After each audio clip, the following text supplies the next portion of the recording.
Haven, Connecticut originally. I'm from a Yale family, and I was brought up in a Victorian type of household. And I was brought up in a family where basically children were to be seen and not heard. You know, I think I had a normal adolescent, childhood or whatever up to a certain point. But I was brought up with values that accentuated academic achievement. Medicine, law, or clergy were acceptable vocations in life. When I was a child, I had a traumatic brain injury, and I suffered PTSD as a result of the treatment of being incarcerated. Not incarcerated, but it felt like incarceration, where I was put in a psychiatric facility in a group home for a year and a half when I was 10 years of age. So I became a daily drinker when I was 11, and I became an addict, a heroin addict by the time I was 15, and my first rehab was at 14 and a half years of age. At that time they didn't have rehabs, they had mental hospitals, and because they treated everything was the same, which in many senses makes sense. It's sort of hard to separate the brain in that sense. And so I battled for years with addiction, and I was a heroin addict. I was, by the time I got into recovery, I've been on 13 years of high-dose methadone maintenance. I've been on LAM, I've been on naltrexone, and I was in 42 different behavioral health encounter treatments before I came into long-term recovery. And this July I'll be 35 years.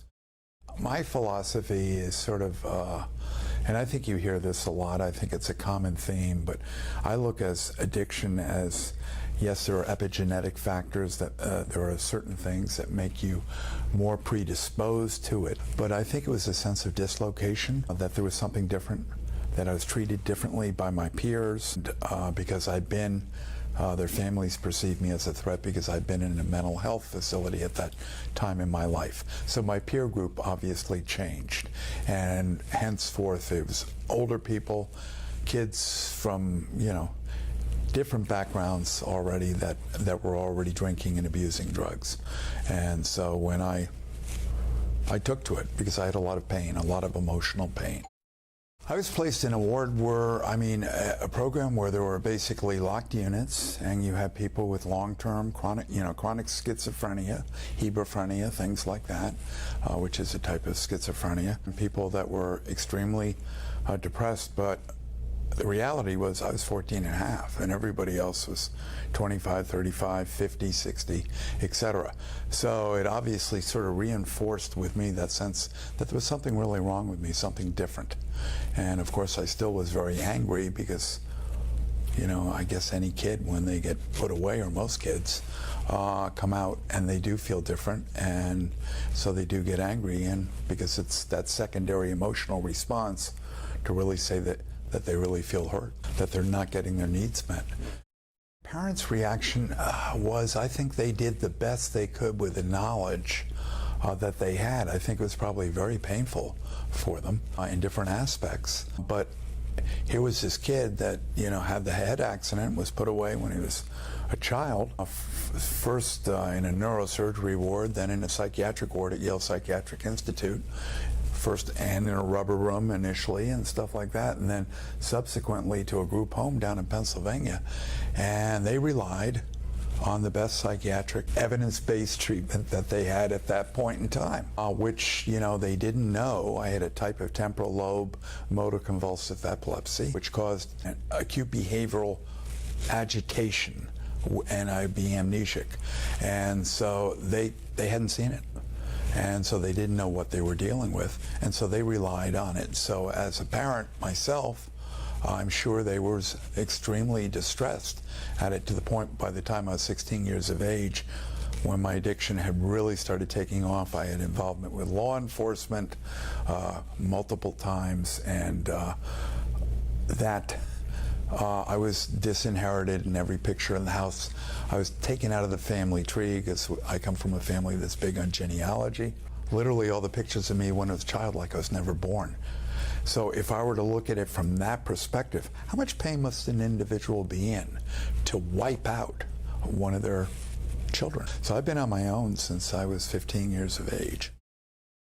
I think towards the end of my addiction, I think the first sort of specialized treatment I had was 16, just about 17 years old, and I was staying in Boston, and I had a bunch of cases, narcotic-related cases pending in New Haven, Connecticut, and I was arrested 2 days before my 17th birthday, and I was sentenced to 2 years at Boston State Hospital in the G building, which is a specialized new addiction building on Boston State Hospital grounds out in Dorchester. And there was a very innovative pioneer sort of in addiction, a guy by the name of David Meyerson. He was the first one that I know, he and Joe Mayer from Washingtonian Center for Addictions, who sort of started treating addiction as its own entity and looking at it in a different, not just a biological, but a psychological and a sociological perspective.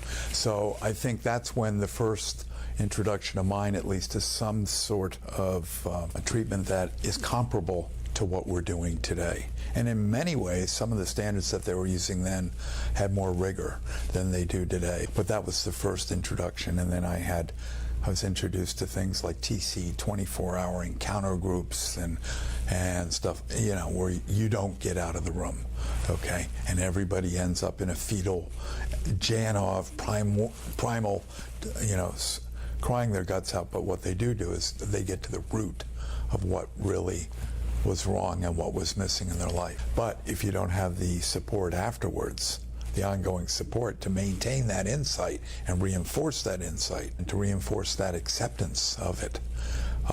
And back then we didn't call it a disease. You know, Jelinek hadn't crawled into the state hospital, so we were not given any psychoeducation as addiction, okay, for that. So really, you dealt with the addiction, but you didn't have any conceptual framework, some paradigm to frame it within that you could make sense out of it. But from a clinical perspective, at least the way as I understood it back then and looking in hindsight at it, was basically what they do, it's an ego rector set. And they break you down really to a level almost of id, or just primary ego, what your needs, your core needs are.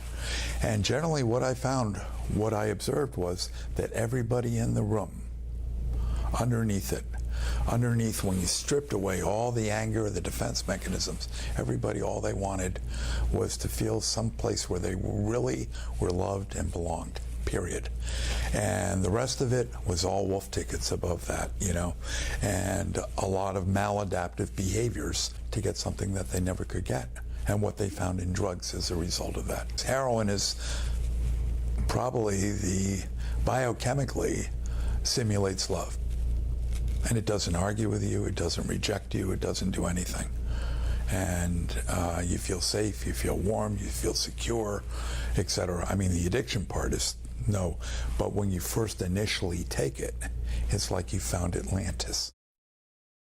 My perception is that addiction is the manifestation of something that's wrong at a deeper level, most times, okay? And there are many people that are susceptible to addiction and many people who you can give them painkillers or whatever or not. Now, there may be some epigenetics involved, predisposition, where some people are triggered much more quickly, the age of onset, the mental stability, early childhood trauma, these are all variables, obviously, to play into it, especially at a younger age. But I still think that most addicts, when they take the drug, other than it feels really good, are killing the pain. And they're learning to feel comfortable to live with inside their skin. And I know for me, at least that's what heroin did for me. And I've always, I also did a lot of methamphetamine intravenously, and I got cirrhosis liver at the age of 17 years from it. I think it wasn't as simple as just the biological addiction. I think there were issues, and I think if you look at most of the addict population, you will see at least 85% comorbidity, okay? And you'll identify common risk factors and environmental factors that do that. If you go to a city like Detroit, I believe that addiction is a rational response to it, okay? If you look at it from a neuroscience perspective, okay, it's a fight or flight. And you're born into 3 generations of poverty. There's hopelessness. You're dislocated. You're discriminated against. You're living 200% below the poverty level. And here comes something in a little glassine bag that makes life feel okay. I don't want to belabor this, but and this is more just my interest. We were talking the other night about cause and effect, and the old rules about cause. Usually, when we attribute cause, it's something that happened before whatever the event is that we're looking for an explanation for. Mm-hmm. And it doesn't work the other way. You don't have the event first and then some action afterwards that was the cause. It has to be before. And they have to be fairly closely together in time. And when I first took my first shot of heroin, I fell in love, period. And I felt loved. It felt better than anything I'd felt ever in the world. And so, obviously, if you strip out comorbidity and what happened otherwise, if something felt that good, why wouldn't you want to repeat it? So there's an old Japanese proverb, and this is first you take the drink, then the drink takes the drink, then the drink takes the man. And I think there's a lot of that in it, too. I think sometimes we overanalyze it. And the bottom line is it feels so damn good, and all of a sudden we've done it so much. Meanwhile, the peer group has changed that we're doing it with because it's deviant behavior. And then as a result of it, what happens is we have some interface with the criminal justice system, our life starts changing, our family relations, and then all of a sudden we are cast into a secondary deviant subculture. Okay, not primary deviance, but secondary deviance. Totally different thing where you're labeled and that becomes your role in life. That's your label. And then you live within that label and live the lifestyle that label, the characteristics of that label prescribe for you. And so I think there's a lot of merit to that. I mean, I wasn't in 3rd grade raising my hand on career day and saying, when I grow up, I want to be a junkie. Okay, I didn't do that. Although I don't like to use that language today because I don't look at it that way. But the reality is, you don't plan to get there until you step off the train. You took the wrong exit to Brooklyn. I think probably the same things I think about, but there was no anxiety. There was no anxiety. You know, I was reading Being in Nothingness by Sartre when I was 14 and a half and stuff. So I always had sort of a, I don't know whether I call it a nihilistic existential bend, but in my earlier years I had, because I found something that was compatible to what I felt like internally. I went through college on high-dose methadone.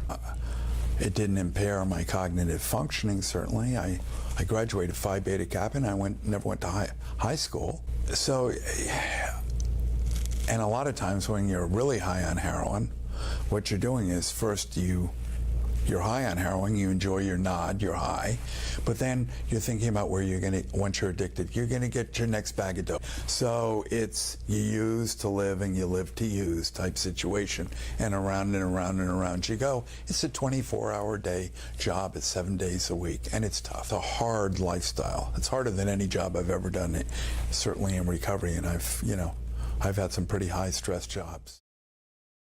No, once you're stabilized, you get a little warmth within an hour after your thing. It's almost like every day, because it's, it lasts, 18 to 36 hours, depending on your metabolism and what you're doing, etc.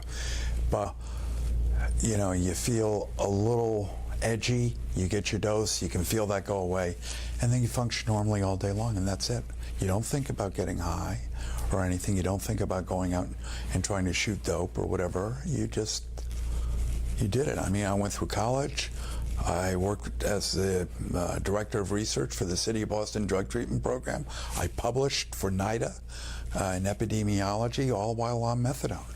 And so I was able to function.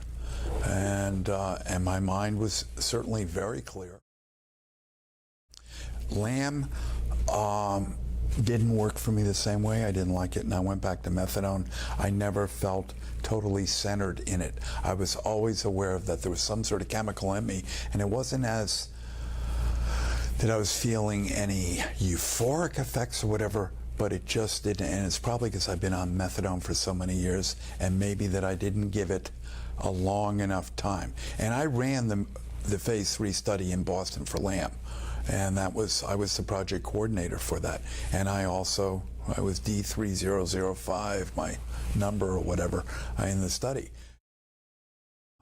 And naltrexone is really not fair to talk about, because when I came off methadone, I became acutely, in 1980, I'd lost my position. The funding, the H-180 funds had stopped, and there were a lot of cutbacks. I lost my job. I just detoxified for a year off of methadone, and I was drinking. I had a slip of judgment, and I reverted to my primary drug, and so I became severely addicted to heroin again, and I didn't, until I got into recovery in 1981. So the naltrexone I really can't comment on other than it works. I tested it. Okay, so it does do the blockade, but it's got its downside too, because some people will shoot over it and kill themselves. You can go over the blockade and die from it. I'm an advocate of medication-assisted treatment. I call it medication-assisted recovery. I don't believe that I would be alive today had I not been on the methadone, okay, because my prefrontal cortex was not developed. I think as Winnick showed in '62 and Vaillant has showed, et cetera, that a lot of people just burn out from it. And the edge gets taken off when you get into your 30s. I never would have made it into my 30s, okay, because I couldn't calculate the consequences of my behavior. And I certainly don't want to rehash on film any of my sordid experiences. However, I have seen the other side of the gates, and I wouldn't have made it. So, and I also believe that many people, you need to stabilize them and abate the craving to do any of the underneath work with them and to give them a chance to reintegrate. So many pass to recovery and many pass in recovery. I don't think if somebody's on medication-assisted treatment, their recovery's any less valid than somebody who's in abstinence model. I believe you look at the recovery capital on how their life is, the quality of the life that they're leading. And as long as that, they're not in jail, they're not in an emergency room, they have a stable home, family life, they're working, etc., then I look at it as type 1 versus type 2 diabetes, and they need their insulin, that's fine. And so hopefully in the future, we will become more inclusive, where people aren't threatened by that dogma that comes from, 1935. I don't believe in the disease concept. I think we're beyond that, okay? Or at least for me it is. So I don't look at it, I think there are a lot of wonderful treatment programs out there. I also think, obviously, just like in any industry, there are also ones that probably, we do better without. I can't comment from a experiential perspective because I haven't been in treatment for 35 years. But I think one thing in the treatment system, a lot of people who are in the treatment system are people in recovery. And a lot of those people in recovery sometimes haven't done all their work. And as a result of it, they're not as open-minded. I would like treatment to be customized to the individual rather than having a treatment program per se. Having it customized, having assessments with some rigor attached to it for them, and with comorbidity in it, so that we're looking for those things too. And I'd like each treatment program to be individualized and customized for individuals, and I think we missed the mark tremendously on that. And I think that is responsible for the high recidivism rates. I also would like people, if you're an abstinence model program, which are fine for many individuals, if the person comes back to you as an opioid user for the third time and you readmit them and you charge $30,000 for the same big book that you give them, it's akin to me going back to my cardiologist after I have severe angina attacks and I'm on a certain heart medication for him just giving me the same medication again and doing an EEG. No.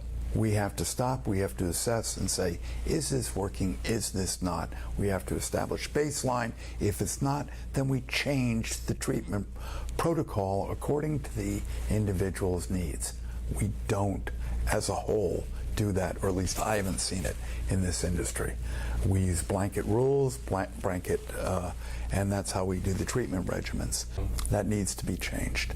I also would like to see some uniform standards, a lexicon in this industry. I would like accountability. I would like, everybody talks about evidence-based practices. Well, if they're evidence-based practices, show me the metrics that support they are. Show me your outcome data. Show me your variables, how you're evaluating this data. We don't have that. I think, I guess I'd like to see much more uniformity and much more accountability within the field. I would like people not to try to treat things that they don't specialize in or are not using I can use best practices with MAT because it is the only evidence-based practice for opioid addiction that's out there.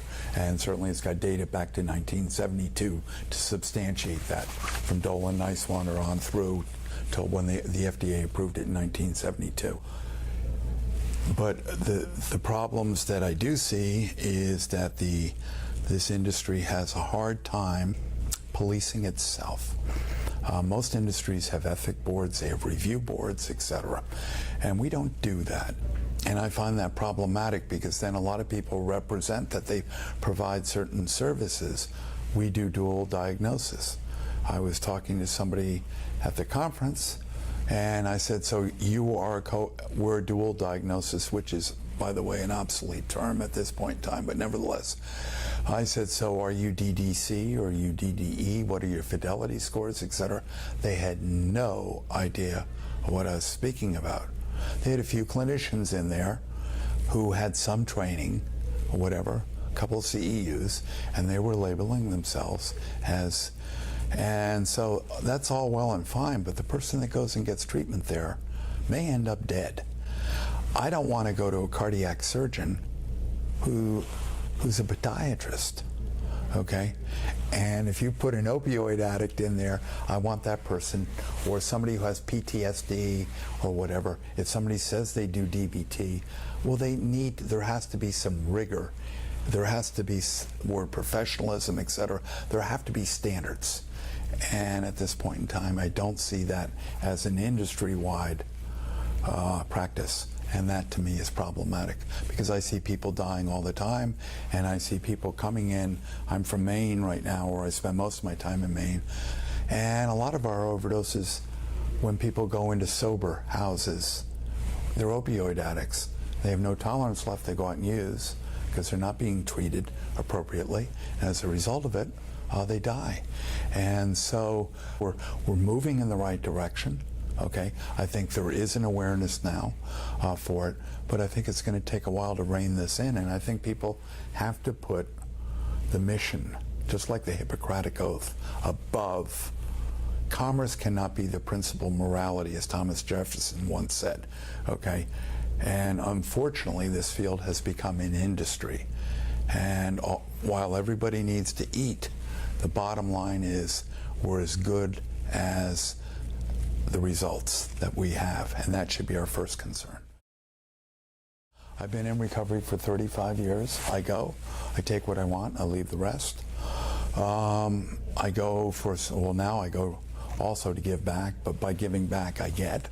I understand what that does with my dopamine and the brilliance of that, and why the Bible said it's more blessed to give than to receive, because obviously if you give, you do receive, so there, stimulus response thing to your brain. So I've been in the program as of July 22nd this year, 35 years. And I choose to go. If it works, don't fix it. I don't have to overanalyze it. There are a lot of spiritual components. One, a sense of belonging, a sense of community, where people don't feel dislocated. Two is to give back to the newcomers.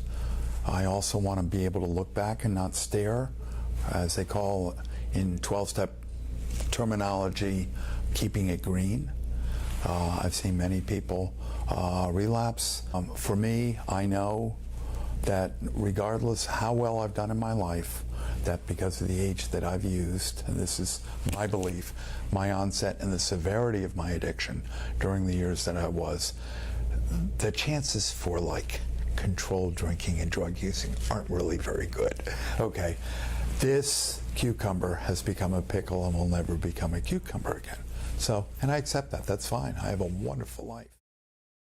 My partner Adrian Hooper and myself decided that we to build a directory for substance use programs and provide a lot of information, and so we've done that. We have 46,000 plus listings, 3 continents, and articles, everything from neurobiology to 12 steps to all sorts of clinical research to even topics like ibogaine, everything in there, so people can educate themselves.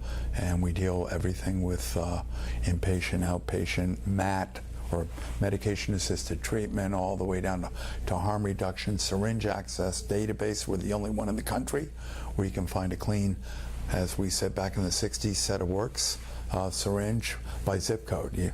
And it'll show you right on a map. It comes right up, it'll walk you right there.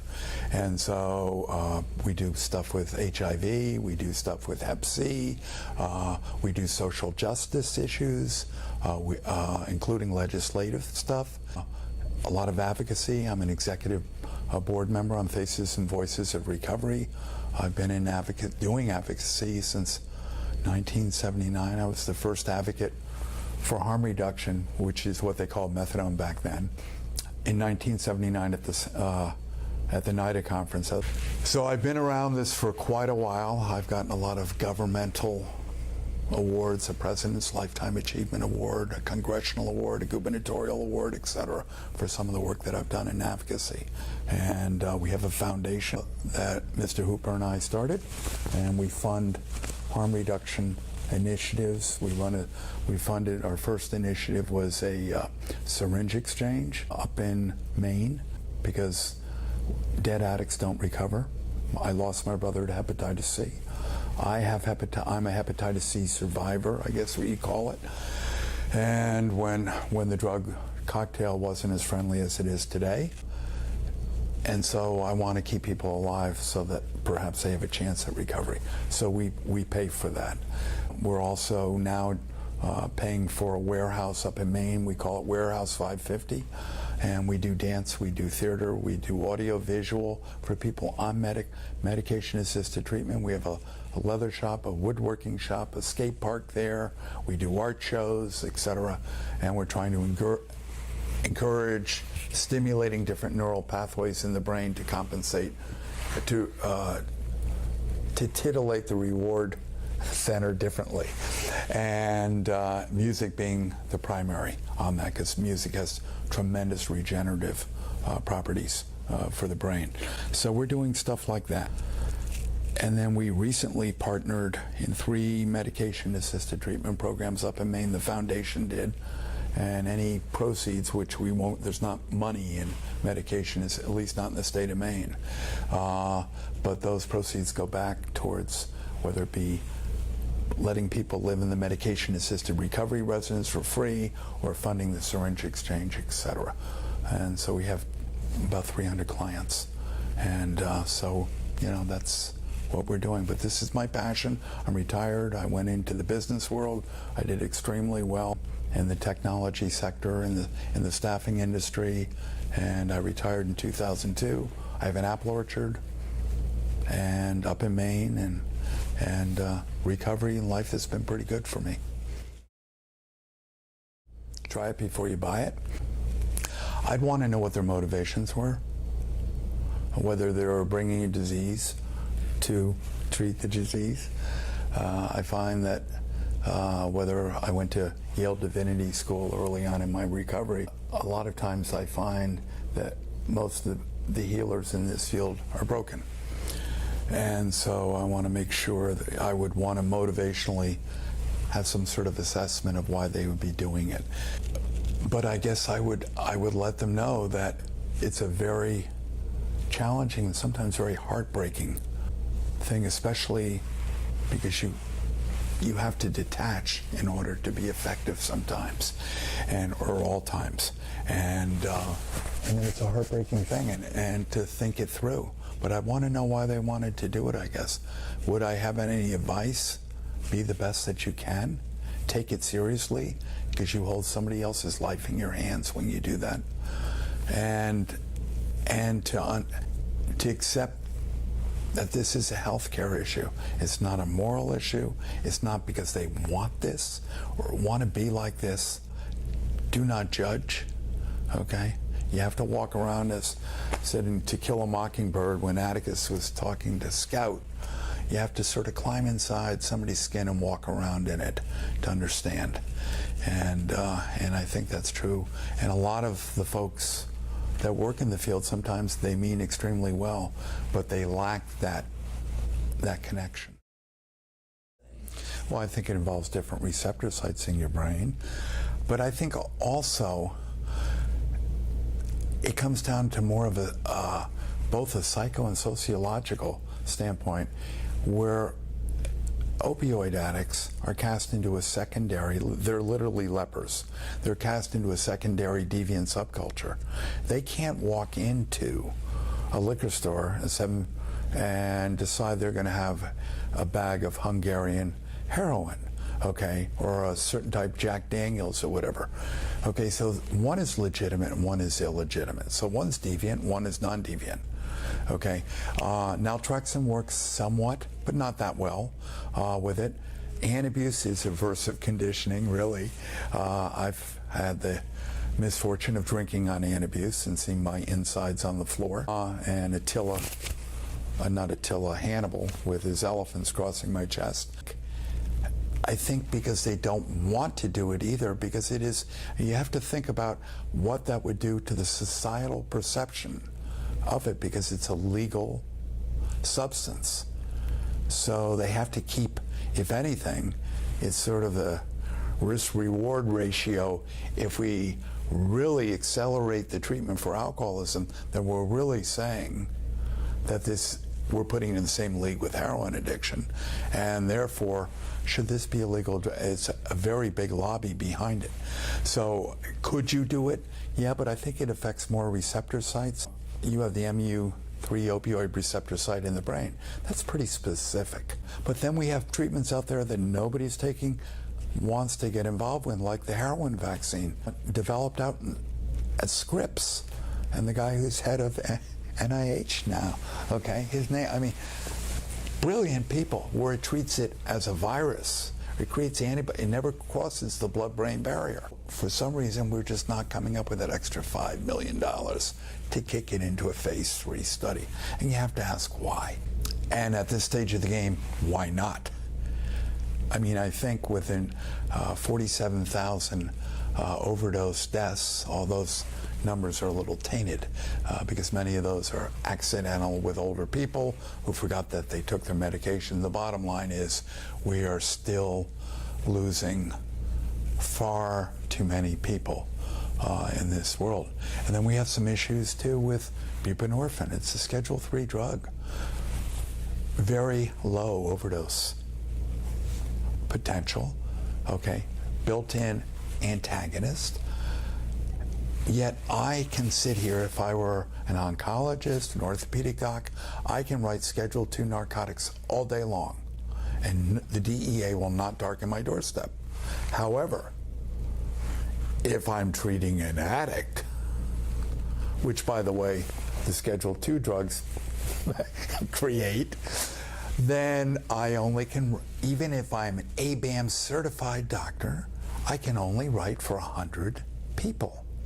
Now, if you're you don't have to have gone to MIT to understand the fact that if you have a new onset cohort every year, and if you're only treating 10% of your population, then your population requiring treatment is going to expand, okay? You don't need to be a rocket scientist to figure this one out. So at the current rate, even if we raise it to 200, which is proposed as opposed to the TREAT Act, which says unlimited for a certified doc, and tighten the reins a little bit, then at that point in time, you're still going to only be treating 60 to 70% of the people at best. Okay, and that's assuming there's no escalation in the epidemic. And so you have to wonder sometimes how much this country really wants to address this problem.